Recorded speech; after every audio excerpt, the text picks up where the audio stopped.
Did you know that 95% of all applications end up in the no pile? Have you got any idea of how to get your application into the yes pile? If you don't, then you're not playing the career game and you're not playing it to win. I'm going to tell you all about that in just a sec.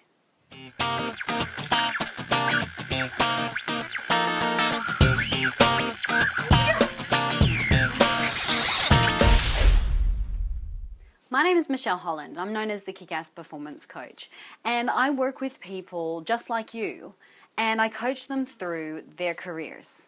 And what I've discovered is a lot of people either not playing the career game or they're not playing it by the rules.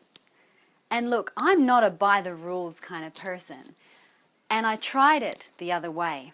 I tried it for quite some time, and it doesn't work. You have to play by the rules. It's a bit like the politics game in the workplaces. We know politics is going on. We know that we have to play the game. We know we have to have the right relationships to make things work. Yet we sometimes resist doing that. And then what happens? We fail. That's what happens. We don't want to be failing in our career.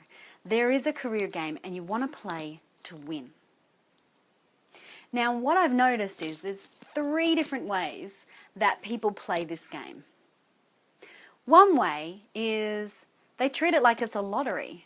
So they grab a cover letter, they'll grab an old resume, they'll see a job that they like, they'll change the name on the cover letter, they'll pop it together, they might freshen up their resume even.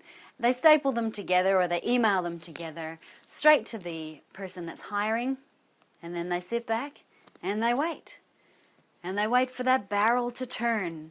They wait for their name to be drawn out, and they wait to win the job. Yay! Here's the thing. They even talk about it like that. I won the job.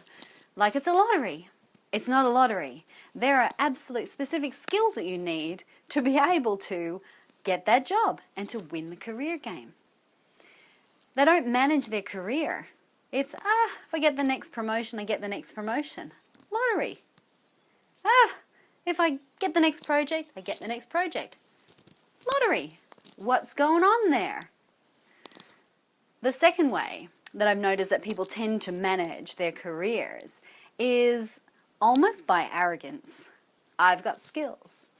I've got heaps of experience. Look at all my qualifications. And guess what? That's not getting you the job either. They put forward these applications that have these glossy qualifications on there. They might have 20 years of awesome experience. They might have the skills, but they're not meeting the specifications laid out in the process. They haven't managed the relationships. They might be going for promotion and just expect to get the job because, guess what? I'm amazing. I've got all this experience. Look at my qualifications. It doesn't work like that. Again, there are skills and knowledge you need to actually move your career forward in the right way. You can't just purely rely on the fact that you've got skills and experience and qualifications to show that you can do the job. You have to manage your career strategically. Which brings me to the third way. And this is the way that people become successful in their career. They manage their career strategically. They take the right steps that they need to create the career that they want to create. So they know that the job that they're going to go for in 2 years' time, that they have to start managing and they have to start winning it now. It's not about just going for jobs. If you're truly wanting a successful career, you have to manage your career strategically. Now I'm going to give you 5 tips. 5 tips today that's going to help you manage your career in a strategic way that will guarantee you success into the future. If you put these 5 things in place, even just these 5 things alone, it's going to help you manage your career and be successful for the future. Okay, number 1. This is absolutely number one. Even if you just do this, it's going to take you in the right direction. Because I'm talking about mindset. You need to have a success mindset. Life is a choice. You need to make a choice to live your life successfully. If you do that, then you will take the steps that you need to make success in your life.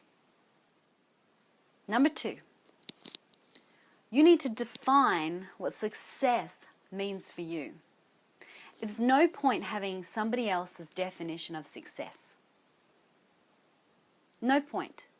If you started out with a definition of success from your mom or your dad or your brother, sister, or your friends or your family or your husband or your wife or your girlfriend or your boyfriend or whoever it might be, your boss, that's their version of success.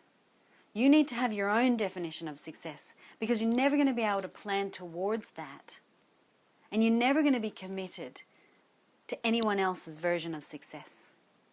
You will only be committed to your own version of what success is. So you need to define success.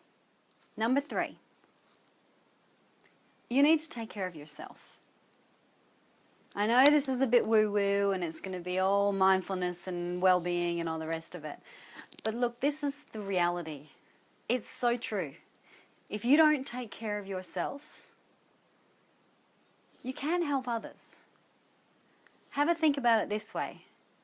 How can you help somebody up if you're falling yourself? You can't catch them if you're falling beside them. And the only way you stop yourself from falling, by creating wellness within yourself.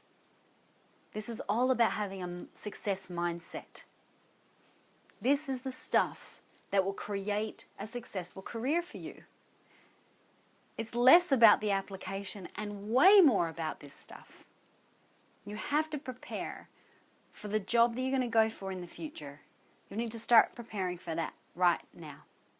Number four, you need to truly understand the language of people. You need to listen for their verbal cues. You need to watch their body language and truly understand what they're saying. You also need to understand their mind language. What's going on?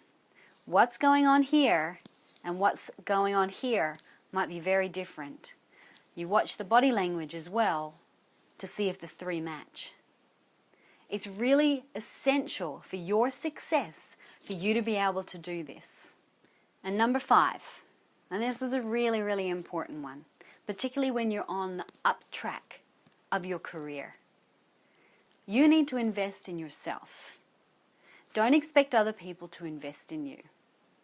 You need to take on every single learning opportunity that you can grab hold of so that you can add to your skills and your abilities and your knowledge. I'm not talking about qualifications. Qualifications are fantastic, but what you actually want is learning experience.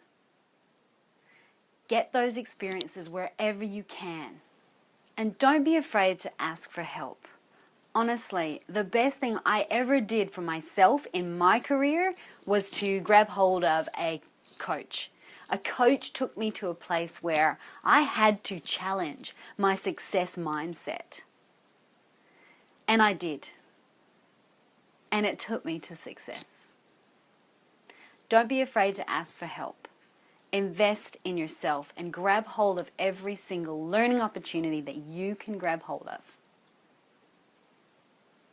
It's all about having a success mindset. You manage your career through a success mindset.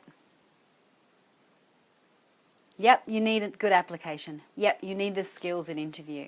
You need all of those things as well. You need to start with a success mindset.